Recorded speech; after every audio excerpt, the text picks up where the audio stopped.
नमस्कार दोस्तों, आपका बहुत बहुत स्वागत है। पिछले लेक्चर में हमने पढ़ा था इंडियन क्लाइमेट के बारे में, जिसके अंतर्गत हमने पढ़ा था मानसूनी क्लाइमेट कि इंडिया का जो क्लाइमेट कैसा है, मानसूनी क्लाइमेट है। और उसमें हमने थर्मल फिनोमेना के बारे में पढ़ा था कि किस तरह से जो थर्मल फिनोमेना है वो मानसूनी क्लाइमेट को प्रभावित करता है, इंडियन मानसून को प्रभावित करता है, अफेक्ट करता है। आज हम पढ़ेंगे जेट स्ट्रीम के बारे में। हम पढ़ेंगे कि जेट स्ट्रीम क्या है, जेट स्ट्रीम किस तरह से बनती हैं, किस तरह से क्रिएट होती है और जेट स्ट्रीम कहाँ बनती हैं। जेट स्ट्रीम पूरे ग्लोबल फिनोमेना को, पूरे ग्लोबल वेदर फिनोमेना को किस तरह से प्रभावित करती है। और साथ ही साथ देखेंगे कि जेट स्ट्रीम से जो इंडियन मानसून है वो किस तरह से अफेक्ट होता है। तो आइए देर ना करते हुए शुरू करते हैं। तो सबसे पहले क्या पढ़ेंगे हम, जेट स्ट्रीम है क्या। दूसरा क्या है कि जेट स्ट्रीम किस तरह से इन्फ्लुएंस करती हैं भारत की जलवायु को, साथ ही साथ पूरे ग्लोबल वेदर फिनोमेना को किस तरह से प्रभावित करती हैं। तो दोस्तों, जेट स्ट्रीम क्या है। जेट स्ट्रीम एक्चुअली क्या है कि अपर ट्रोपोस्फीयर में और लोअर स्ट्रेटोस्फीयर में, यानी कि हिंदी में बोलें क्षोभ मंडल और समताप मंडल के बीच में बहने वाली विंड है, हाई स्पीड विंड है। आपका जो क्षोभ मंडल का ऊपरी हिस्सा है और कभी कभी समताप मंडल का जो निचला हिस्सा है, इसमें फास्ट फ्लोइंग विंड है, जिनका डायरेक्शन वेस्ट टू ईस्ट होता है, यानी कि पश्चिम से पूरब दिशा में ये विंड बहती हैं। तो इनको देख लेते हैं कि कितने प्रकार की है। 2 टाइप्स की है। पहला क्या है, ट्रॉपिकल जेट स्ट्रीम है, यानी कि सब ट्रॉपिकल जेट स्ट्रीम है। दूसरा क्या है, पोलर जेट स्ट्रीम है। एक तीसरे प्रकार की भी जेट स्ट्रीम होती है जो डायनेमिकली इंड्यूस्ड जेट स्ट्रीम है, जो कि बनती है ईस्टर्ली जेट स्ट्रीम। कौन सी है, ईस्टर्ली जेट स्ट्रीम। और यही easterly jet stream Indian monsoon को प्रभावित करती है। यही अफेक्ट डालती है कि इंडियन मानसून कितनी जल्दी आएगा और उसकी इंटेंसिटी क्या रहेगी। ये निर्भर करता है आपका ईस्टर्ली जेट स्ट्रीम, जिसको ट्रॉपिकल जेट स्ट्रीम भी बोलते हैं। और इसके बारे में हम इस लेक्चर में ज़रूर पढ़ेंगे, बने रहिए आप इस लेक्चर में, ठीक है। तो यहाँ पे देखें कि जेट स्ट्रीम ये कहाँ कहाँ बनती हैं। आपका एक 30 डिग्री के आसपास और 60 डिग्री के आसपास, दोनों हेमिस्फीयर में, आपका नॉर्दर्न हेमिस्फीयर में और आपका सदर्न हेमिस्फीयर में, दोनों जगह बनती हैं। और इनका डायरेक्शन कैसा है, वेस्ट टू ईस्ट है। कैसा है, वेस्ट टू ईस्ट है। आपका डायरेक्शन कैसा है, वेस्ट टू ईस्ट डायरेक्शन में ये चलती हैं। ये फास्ट फ्लोइंग विंड है, यानी कि इनकी स्पीड बहुत अधिक होती है। और इनकी बात करें तो सबसे पहले जेट स्ट्रीम नाम क्यों पड़ा, तो दोस्तों जान लेते हैं कि सेकेंड वर्ल्ड वार के दौरान, द्वितीय विश्व युद्ध के दौरान, जब अमेरिकी जेट जो थे, जो हवाई जहाज थे, जो कि बॉम्बर थे, वो जापान की तरफ जा रहे थे। अब अमेरिका से जापान की तरफ जाओगे तो आप किधर जाओगे, आप जाओगे ईस्ट से वेस्ट की तरफ। अमेरिका के संदर्भ में जापान किधर है, पश्चिम में, और जापान के संदर्भ में अमेरिका किधर है, आपका पूरब में। जब ये इधर जा रहे थे तो इनको बाधा उत्पन्न हो रही थी, काफ़ी बाधा उत्पन्न हो रही थी, क्योंकि जो बॉम्बर होते हैं वो काफ़ी हाइट पे उड़ते हैं, तो इनकी वेलोसिटी में इनको ऑब्स्ट्रक्शन महसूस हुआ। लेकिन वहीं जब ये जापान पर बम गिराने के बाद अमेरिका की तरफ मूव हो रहे थे तो इनकी वेलोसिटी अचानक से इंक्रीज हो जा रही थी। और जब इन्होंने बताया तो इस पर रिसर्च हुई और पता चला कि जो अपर ट्रोपोस्फीयर है, यानी कि क्षोभ मंडल है, वहाँ पर एक एयर मासेज है, एक हाई स्पीड विंड ट्रेवल कर रही हैं, और उन्हीं को नाम दिया गया जेट स्ट्रीम। यानी कि क्या नाम दिया गया, जेट स्ट्रीम नाम दिया गया। हालांकि दोस्तों इससे पहले 1904 में भी जो आपके मेट्रोलॉजिस्ट थे, यानी कि मौसम वैज्ञानिक थे, उन्होंने देखा कि जो सीरस क्लाउड है, सीरस क्लाउड की जो हाइट होती है दोस्तों, वो 8 से 12 किलोमीटर की हाइट होती है। और ये कहाँ पे होते हैं, आपका ट्रोपोस्फीयर में ही सीरस क्लाउड होते हैं। सीरस क्लाउड अगर हिंदी में बोले तो आपका पक्षाम मेघ। कौन से मेघ, पक्षाम मेघ।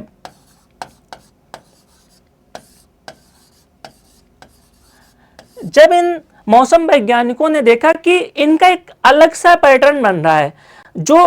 जो क्लाउड हैं वो एक अलग पैटर्न में एक दिशा में मूव कर रहे हैं। तो इन्होंने ऑब्जर्व किया कि कोई तो विंड है ऊपर जो इनको एक डायरेक्शन में मूव करवा रही है, ठीक है। लेकिन उस समय इतने इंस्ट्रूमेंट नहीं थे, आप ऊपर भी नहीं जा सकते थे, महसूस नहीं कर सकते थे, तो एक अनुमान ही लगाया जा सकता था।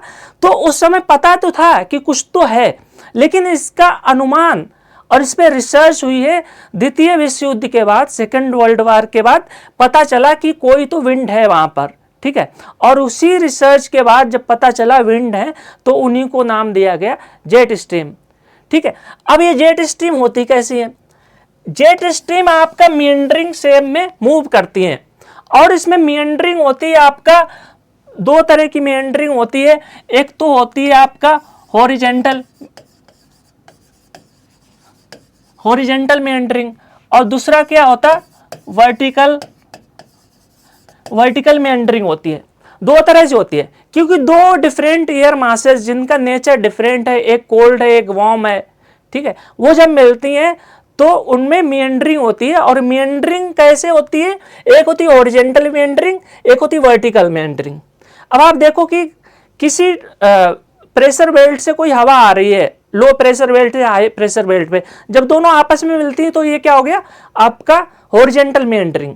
लेकिन जब एयर मूव करती है, इस तरह से मूव करती है आपका, तो उसमें उछाल आता है। क्यों उछाल आता है? पहला कारण है आपका ग्रेविटेशनल फोर्स, और दूसरा कारण है लॉ ऑफ बायंसी, ठीक है। लॉ ऑफ बायंसी और ग्रेविटेशनल फोर्स। अर्थ का ग्रेविटेशनल फोर्स जब उसको पुल करता है तब इस तरह से हवा आती है, ठीक है।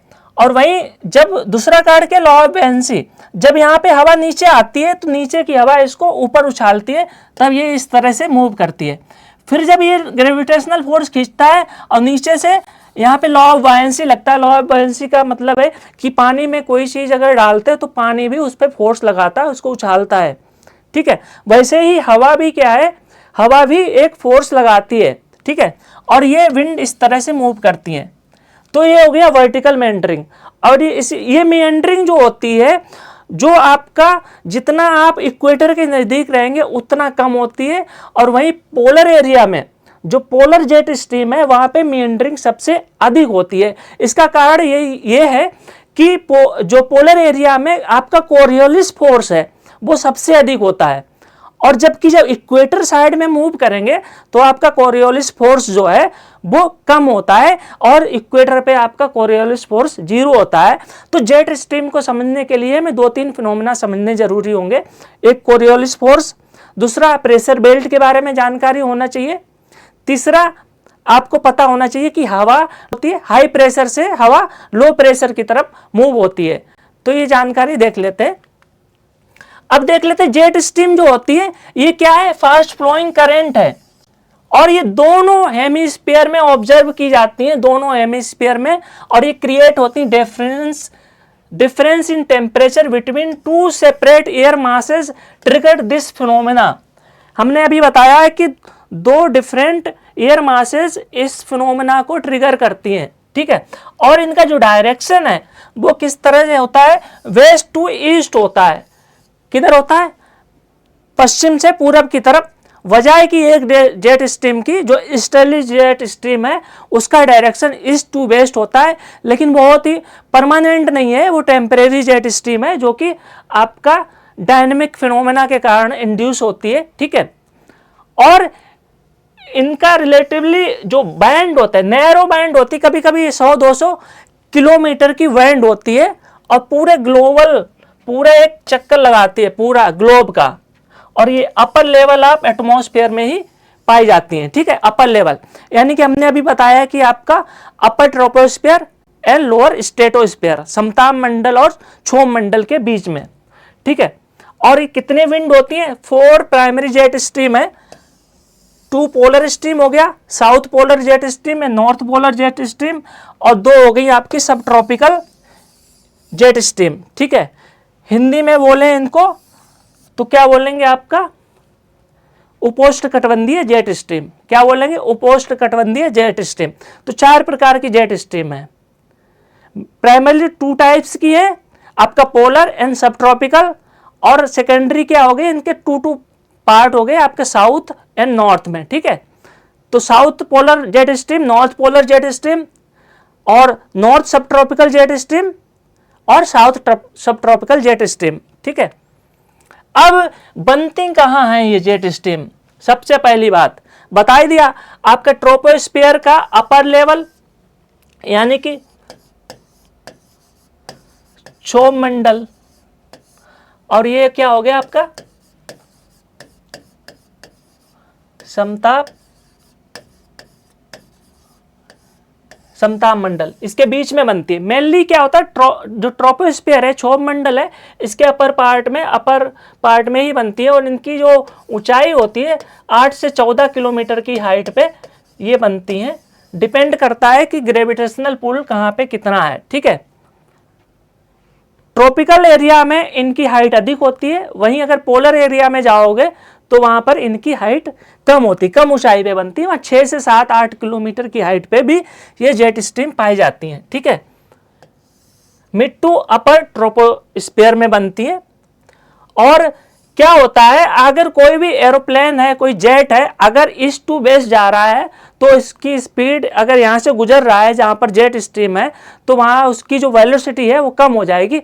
वहीं वेस्ट टू ईस्ट अगर फ्लाइंग कर रहे हो आप तो वेलोसिटी आपकी इंक्रीज हो जाएगी। जनरली ऐसा देखा जाता है, ठीक है। अब कैसे बनती हैं? बनती कैसे हैं? 2 एयर मासेज, देखिए यहाँ पे कोल्डर एयर मास है और वार्मर एयर मास है। जब ये दोनों मिलती हैं तो ये फिनोमेना ट्रिगर होता है। यहाँ पे आप देखेंगे अच्छी तरह से कि warm air masses and cooler air masses. अब यहाँ पे देखो आप कि ये वार्म जगह है और ये कूलर, ये स्थान क्या ठंडा है और ये वार्म है। हमने देखा अगर कोई जगह अधिक गर्म है तो वहां पे क्या है, आपका प्रेशर है वो कम हो जाएगा, और ठंडी जगह पे एयर प्रेशर है वो ज्यादा हो जाएगा। अब आप देखो ये क्या है आपका नदर्न हेमिस्फीयर। नदर्न हेमिस्फीयर में क्या होता है आपका, कोई जगह है नदर्न हेमिस्फीयर में अगर यहाँ पे साइक्लोनिक कंडीशन बनती है तो यहाँ पे क्या एंटी साइक्लोनिक कंडीशन बनी है। एंटी साइक्लोनिक कंडीशन में क्या होता है, जो विंड है वो आपकी क्लॉकवाइज होती है, और वहीं अगर साइक्लोनिक कंडीशन में विंड जो है वो आपकी एंटी क्लॉकवाइज मूव करेंगी, और यहाँ पे आपके क्लॉकवाइज बाहर की तरफ, ठीक है, और यहाँ पे आपका अंदर की तरफ मूव करेंगे आपके एंटी क्लॉकवाइज, ठीक है। तो 2 एयर मासेज जब मिलती है, warm air masses and cold air masses की एटमॉस्फेयर में, तब ये फिनोमेना ट्रिगर होता है, ठीक है। समझ गए होंगे आप कैसे मूव करती हैं। तो हम देख लेते सबसे पहले जो सन है, सन का जो रेडिएशन है जिसको क्या बोलते हैं आप,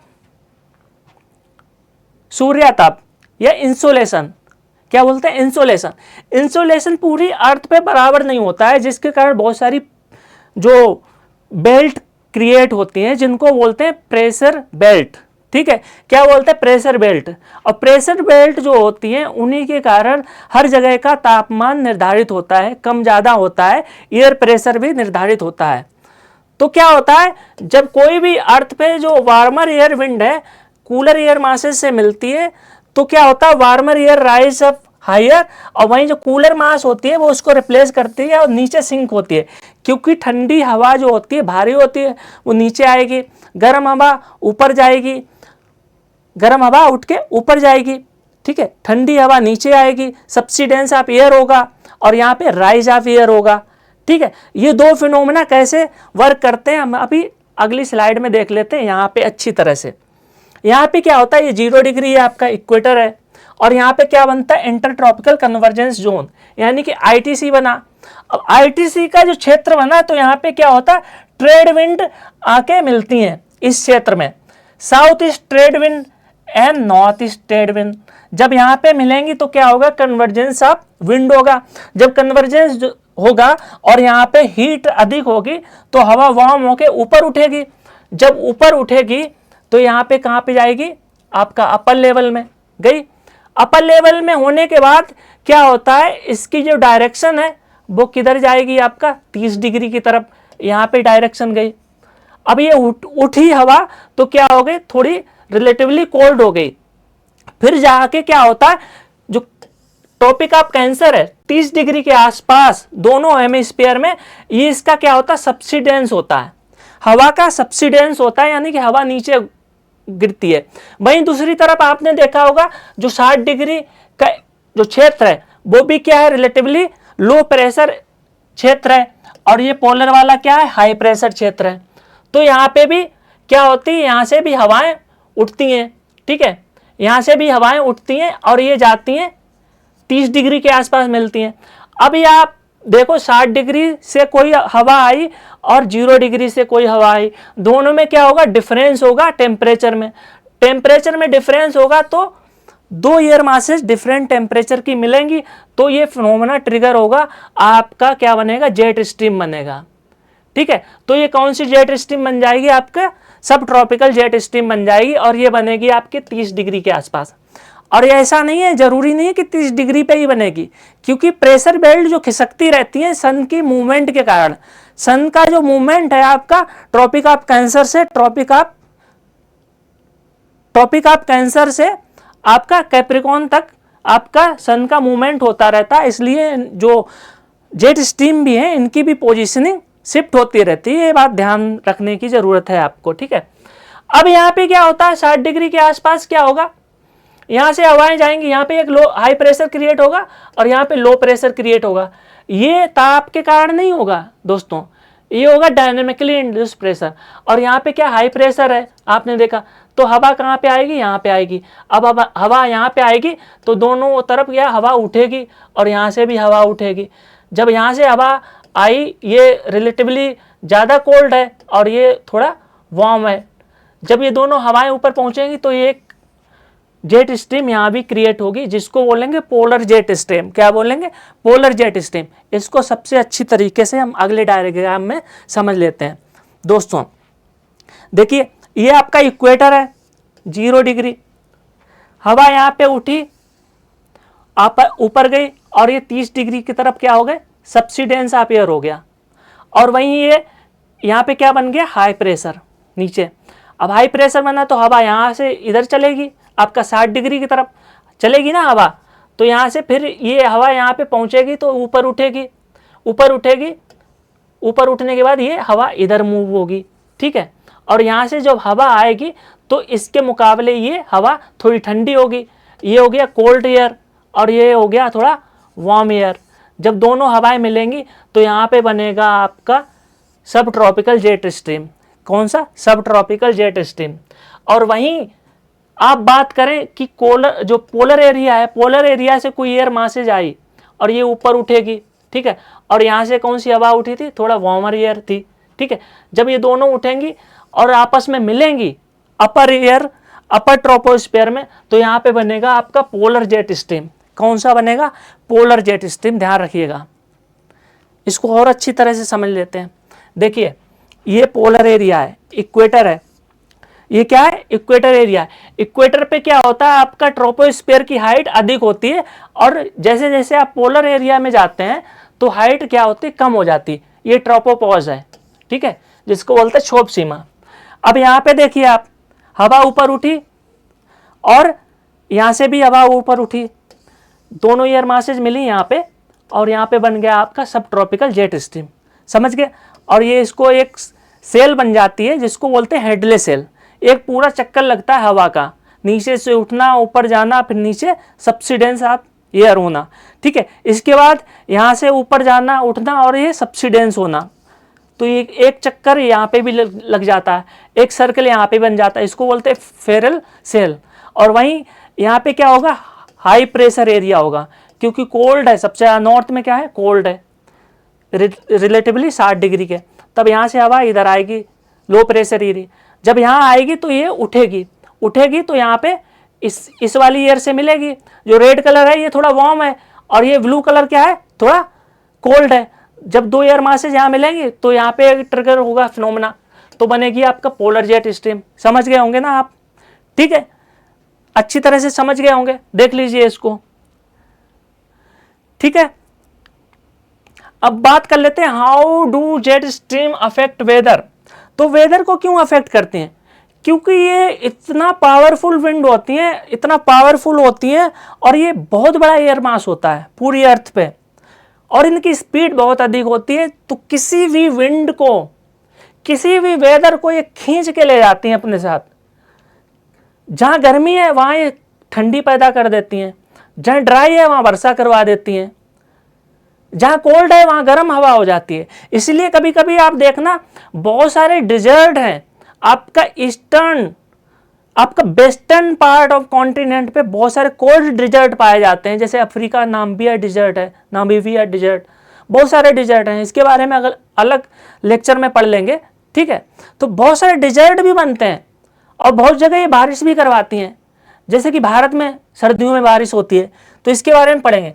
तो क्या होता है, ये can transport weather system across the globe and temperature and precipitation. किसी भी जगह पर टेम्परेचर, प्रेसिपिटेशन, पूरे वेदर सिस्टम को ये ट्रांसपोर्ट कर सकती हैं। जब जाएगी इतनी बड़ी हवा तो अपने साथ बहुत सारी चीज़ें लेके जाएगी, ऐसे समझ लीजिए आप, ठीक है। इसीलिए ये जेट स्ट्रीम पूरे ग्लोबल फिनोमेना को अफेक्ट करती हैं। कई बार क्या होता है, अमेरिका में बर्फ जम जाती है, कई बार क्या होता है हीट वेव आ जाती है। और ये सारे कारण हैं कि ये वेदर सिस्टम को अफेक्ट करती है। क्योंकि जेट स्ट्रीम प्राइमरी दो टाइप की होती हैं, और ईस्ट टू वेस्ट यानी कि वेस्ट टू ईस्ट चलती हैं टिपिकली। इसीलिए ये किसी भी स्टॉर्म को, किसी भी वेदर सिस्टम को वेस्ट टू ईस्ट यानी कि पश्चिम से पूर्व दिशा की ओर ये ट्रांसपोर्ट करती हैं। और इसीलिए सर्दियों में बारिश होती है भारत में, आपने देखा होगा, क्योंकि मेडिटेरियन सी में जो भूमध्य सागर है वहाँ पे चक्रवाती परिस्थितियाँ बनती हैं, और वो चक्रवाती परिस्थितियाँ जेट स्ट्रीम के कारण भारत में आती हैं और भारत में बारिश होती है। इसके बारे में अभी पढ़ते हैं अगली स्लाइड में, ठीक है। अब बात कर लेते हैं कि जेट स्ट्रीम इंडियन मानसून को कैसे प्रभावित करती हैं। कैसे प्रभावित करती हैं जेट स्ट्रीम, बताओ भाई, ठीक है। भारत की जलवायु को जेट स्ट्रीम कैसे प्रभावित करती हैं, बताइए। अभी हमने पढ़ा था कि जेट स्ट्रीम, भारतीय मानसून का एक ही फिनोमेना पढ़ा था कि धरती गर्म हो जाती है और जो ट्रेड विंड है वो आती हैं, आपका इक्वेटर को क्रॉस करती हैं, भारत में आती हैं, बारिश करती हैं, अपने साथ नमी ले आती हैं। लेकिन बहुत बड़ा रोल है जेट स्ट्रीम का इंडियन मानसून को प्रभावित करने में। तो कैसे, देख लेते हैं। देखिए, ये जनवरी की स्थिति है। ये कौन सा आपका जेट स्ट्रीम है, आपका सब ट्रॉपिकल जेट स्ट्रीम है। ये सब ट्रॉपिकल जेट स्ट्रीम है आपका, ठीक है। कौन सा जेट स्ट्रीम है, सब ट्रॉपिकल जेट स्ट्रीम है। अब ये जेट स्ट्रीम क्या है, वेस्ट टू ईस्ट आया, और यहाँ पे क्या है आपका हिमालय पर्वत। ये क्या है, हिमालय पर्वत। हिमालय पर्वत और जो तिब्बत का प्लेट्यू है उसकी हाइट कितनी है, एवरेज हाइट 5 से 6 हजार मीटर है। कितनी है, 5 से 6 हजार मीटर है। जब यहाँ पे आती हैं तो एक बैरियर की तरह काम करता है। जब विंड, यहाँ पे विंड चलेगी ये जेट स्ट्रीम, तो ये इंडियन जो हिमालय है, हिमालय पर्वत है और आपका तिब्बतन प्लेट्यू है, एक बैरियर की तरह काम करता है, और ये इसको दो फाड़ कर देता है, दो पार्ट में डिवाइड कर देता है। एक चलती है स्ट्रीम आपका हिमालय के साउथ में, ठीक है, और एक तिब्बतन प्लेट्यू के नॉर्थ में है। दो तरह की ये जेट स्ट्रीम दो पार्ट में डिवाइड हो जाती हैं इस मैकेनिज्म के कारण, जिससे क्या होता है, यहाँ पे एक upper air anti cyclonic condition develop होती है, हाई प्रेशर, ठीक है। हाई प्रेशर डेवलप होता है तो क्या होता है, इधर हाई प्रेशर डेवलप हुआ, दूसरी तरफ क्या होता है, ये नॉर्थ ईस्ट ट्रेड विंड भी एक्टिव हो जाती हैं, नॉर्थ ईस्ट ट्रेड विंड, जिसके कारण क्या होता है, हाई प्रेशर अपर ईयर में है, नीचे नहीं है, ध्यान रखिए, अपर ईयर में हाई प्रेशर है, और जमीन भी यहाँ पे क्या होती है, थोड़ा ठंडा होता है मौसम, दिसंबर जनवरी का आपने देखा होगा। तो नीचे भी आपका एक हाई प्रेशर एरिया क्रिएट होता है, और बीच में क्या होता है, इन दोनों प्रेशर एरिया, हाई प्रेशर के बीच में जो मेडिटेरियन सी से जो प्रतिचक्रवाती परिस्थितियाँ होती हैं, वो वेदर फिनोमेना यहाँ पे ये लेके आती हैं।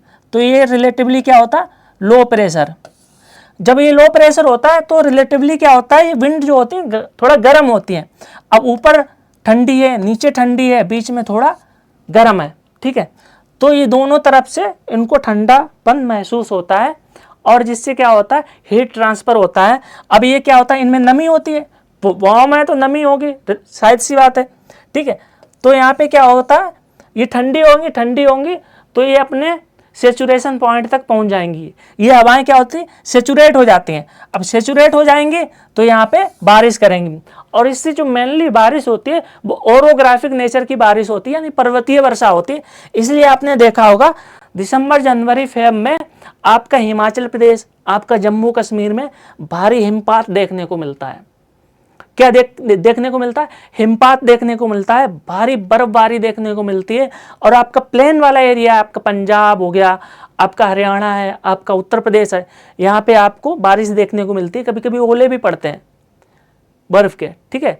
तो ये जो बारिश होती है इसको बोलते हैं, क्या बोलते हैं बताइए, इसको बोलते हैं वेस्टर्न डिस्टर्बेंस। क्या बोलते हैं, वेस्टर्न डिस्टर्बेंस, यानी कि पश्चिमी विक्षोभ। क्या बोलते हैं, आपका पश्चिमी विक्षोभ। और ये बारिश बहुत ही सही मानी जाती है आपकी गेहूं की फसल के लिए, यानी कि रबी की फसल के लिए बहुत ही सही मानी जाती है, ठीक है। वहीं दूसरी तरफ आप देखें, दूसरी तरफ देखें तो क्या होता है, इससे पहले हम समझ लेते हैं ITCZ के बारे में। ये जनवरी में कंडीशन है ITCZ की। जनवरी में क्या होता है, जो सन है, सन की किरणें जो हैं, सूरज की किरणें आपका मकर रेखा यानी कि ट्रॉपिक ऑफ कैप्रिकॉर्न पर पड़ती हैं।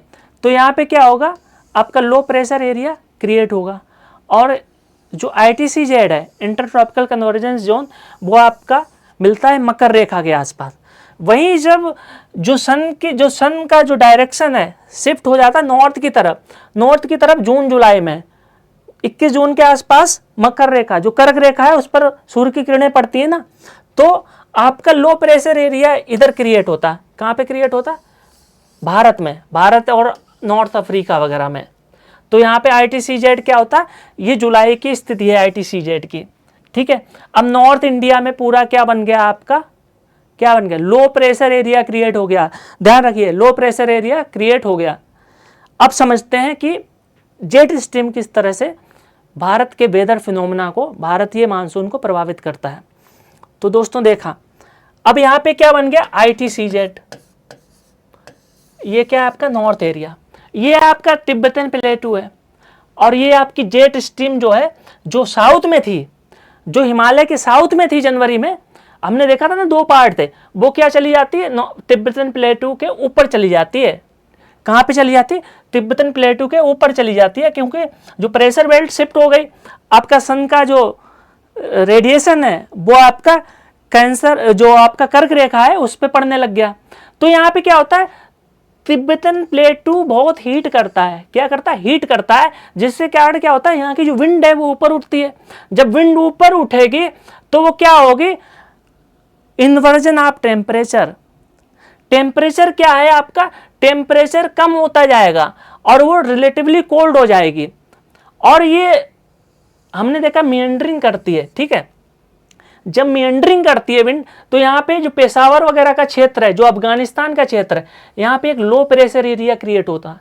लो प्रेशर में क्या होता है, जो विंड की डायरेक्शन होती है वो नॉर्थ हेमिस्फीयर में क्या होता है, आपका एंटी क्लॉकवाइज होती है। कैसी होती है, एंटी क्लॉकवाइज। और यहाँ पे क्या होता है, यहाँ पे एक तरफ से जो ऊपर से जो एयर आई, हाई प्रेशर एयर, और नीचे से भी रिलेटिवली कोल्ड एयर पड़ी, तो यहाँ पे क्या हो गया आपका, यहाँ पे भी आपका एक एंटी साइक्लोनिक कंडीशन, अपर ट्रोपोस्फीयर में एक एंटी साइक्लोनिक कंडीशन डेवलप हो जाती है, यानी कि हाई प्रेशर एरिया क्रिएट हो जाता है। और हाई प्रेशर एरिया क्रिएट होगा तो कैसा विंड का डायरेक्शन होगा, नॉर्थ हेमिस्फीयर में आपका क्लॉकवाइज होगा। कैसा होगा, आपका क्लॉकवाइज होगा, क्लॉकवाइज डायरेक्शन होगा। कैसा होगा, क्लॉकवाइज डायरेक्शन होगा, ठीक है, समझ गए ना। और वहीं क्या होता है, यहाँ पे लो प्रेशर एरिया क्रिएट होता है, तो ये साउथ वेस्ट मानसून आ रहा है आपका, लेकिन इसको इंटेंसिफाई किस तरह से करती है जेट स्ट्रीम, वो अगली स्लाइड में देखते हैं। हाँ, यहां पे क्या हो गया, आपका हाई प्रेशर एरिया क्रिएट हुआ, कहां पे, अपर ट्रोपोस्फीयर में। ध्यान रखिएगा, ऊपरी क्षोभ मंडल में हाई प्रेशर एरिया क्रिएट हुआ, तो इसकी डायरेक्शन कैसी है विंड की, विंड की डायरेक्शन कैसी हो जाएगी आपका, एंटी क्लॉकवाइज, कैसे, क्लॉकवाइज डायरेक्शन हो जाएगी, ध्यान रखिएगा। और वहीं क्लॉकवाइज डायरेक्शन होगी तो यहाँ पे डेवलप होती है एक धारा स्ट्रीम, और ये जेट स्ट्रीम डेवलप होती है जिसको बोलते हैं ईस्टर्ली जेट स्ट्रीम, और इसकी डायरेक्शन आपका ईस्ट टू वेस्ट, पूरब से पश्चिम। और ये डेवलप कैसे होती है, ये डेवलप हुई और इसकी एक बड़ी वायु राशि आपका जो मेडागास्कर है, क्या है, मेडागास्कर वाला क्षेत्र है। यहाँ पे हाई प्रेशर एरिया होता है पहले से ही, और यहाँ पे लो प्रेशर एरिया होता है। तो विंड किधर मूव करती है, इस तरह मूव करती हैं। लेकिन यहाँ पे एक हाई प्रेशर, आपने देखा ना, एंटी साइक्लोनिक कंडीशन डेवलप होंगी, तो यहाँ हाई प्रेशर, यहाँ हाई प्रेशर, लेकिन रिलेटिवली ये जो हाई प्रेशर है वो अधिक है इसके कंपेयर में, तो यहाँ पे ये विंड पहुँचती हैं ईस्टर्ली डायरेक्शन में। हमने देखा ना, इस तरह से विंड मूव होती है, और ये एक धारा यहाँ पे पहुँचती है, और यहाँ पे जब धारा पहुँचती है विंड की, तो वो उसका क्या होता है, सब्सिडेंस ऑफ एयर होता है। एयर नीचे गिरती है, नीचे आती है, क्योंकि ठंडी होती है, जो वायु है वो ठंडी होती है, और यहाँ पे एक और बड़ा हाई प्रेशर एरिया क्रिएट हो जाता है। मेडागास्कर का जो क्षेत्र है, मेडागास्कर का जो क्षेत्र है, यहाँ पे एक बड़ा हाई प्रेशर एरिया क्रिएट हो जाता है, जिसके कारण क्या होता है, यहाँ हाई प्रेशर है और यहाँ लो प्रेशर है, और विंड की जो डायरेक्शन है और स्पीड है वो अधिक हो जाती है, इसलिए इंडियन मानसून बहुत ज़्यादा इंटेंसिफाई हो जाता है। तो ये कारण है। दूसरी तरफ हमने देखा था, ये जनवरी वाला हमने देख ही लिया है।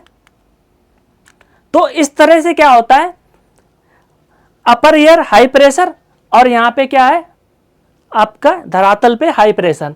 तो हाई प्रेशर से रिलेटिवली कम हायर प्रेशर पे विंड का सब्सिडेंस होता है, तो यहाँ पे क्या होता है, एक हाई प्रेशर एरिया क्रिएट होता है कंपेयर टू, इसके कंपेयर में लो। और यहाँ से क्या होता है, ऑलरेडी यहाँ पे देखा आपने ITCZ का क्षेत्र है भारत में, तो विंड का डायरेक्शन इधर रहता ही है, और इस तरह से जो विंड है वो भारत की तरफ और म्यांमार की तरफ मूव करती हैं, और बहुत ही स्पीड में, यानी कि एक प्रेशर ग्रेडियंट जो है वो इंटेंसिफाई हो जाता है। प्रेशर ग्रेडियंट क्या है, यहाँ पे बहुत ज़्यादा हाई प्रेशर है, यहाँ बहुत ज़्यादा लो प्रेशर है, तो प्रेशर ग्रेडियंट क्या है, बहुत ज़्यादा स्टीप हो जाता है। तो विंड फास्टली मूव करती है भारत की तरफ। जो भारत की तरफ मूव करती हैं तो आपका वेस्टर्न घाट में बारिश करती हैं, आपका अंडमान निकोबार का क्षेत्र है वहाँ पे बारिश करती हैं, और ये आपका जून का पहला सप्ताह, दूसरा सप्ताह यहाँ पे बारिश होती है। तो भारत में सबसे पहले बारिश कहाँ होती है, आपका पश्चिमी घाट में। सही कह रहा हूँ? नहीं, बिल्कुल। भारत की बात करें तो भारत में सबसे पहले बारिश होती है आपका अंडमान निकोबार में, देन आपकी बारिश होती है पश्चिमी घाट में। और पश्चिमी घाट में जब बारिश होती है, पश्चिमी घाट की पूर्वी ढलानों पर बारिश होती है, देन जो पवने हैं वो पश्चिमी घाट को क्रॉस करके तमिलनाडु वाले क्षेत्र में पड़ती हैं, और वहाँ पे आपने देखा एक वृक्ष छाया क्षेत्र का जगह बनती है, जिसको लीवर्ड साइड करते हैं। क्या कहते हैं, levered side and windward side, जिसके बारे में हमने पिछले क्लास में पढ़ा था। अगर आपको पढ़ना है तो आप हमारा प्लेलिस्ट में जाके वो वाला लेक्चर देख लें, इंडियन मानसून। तो इसी के साथ साथ हमने देखा कि किस तरह जो जेट स्ट्रीम है वो किस तरह से बनती हैं, कहाँ बनती हैं, कैसे बनती हैं, और पूरे ग्लोबल फिनोमेना को कैसे प्रभावित करती हैं, साथ ही साथ जो इंडियन मानसून है उसको कैसे प्रभावित करते हैं। सबसे बड़ी बात है, ये लेक्चर बहुत ही टफ लेक्चर है। अगर जेट स्ट्रीम को पूरी तरह से समझना हो तो काफ़ी टाइम लगेगा, इसमें काफ़ी लेक्चर बन जाएंगे, इसमें 8-10 लेक्चर बन जाएंगे। तो हमने कोशिश की छोटे से लेक्चर में आपको जेट स्ट्रीम का फिनोमेना समझाने की। तो आपको कैसा लगा ये लेक्चर? अगर आपको पसंद आई हो मेरी क्लास तो इसको लाइक करें और चैनल को सब्सक्राइब करें। बहुत बहुत धन्यवाद दोस्तों।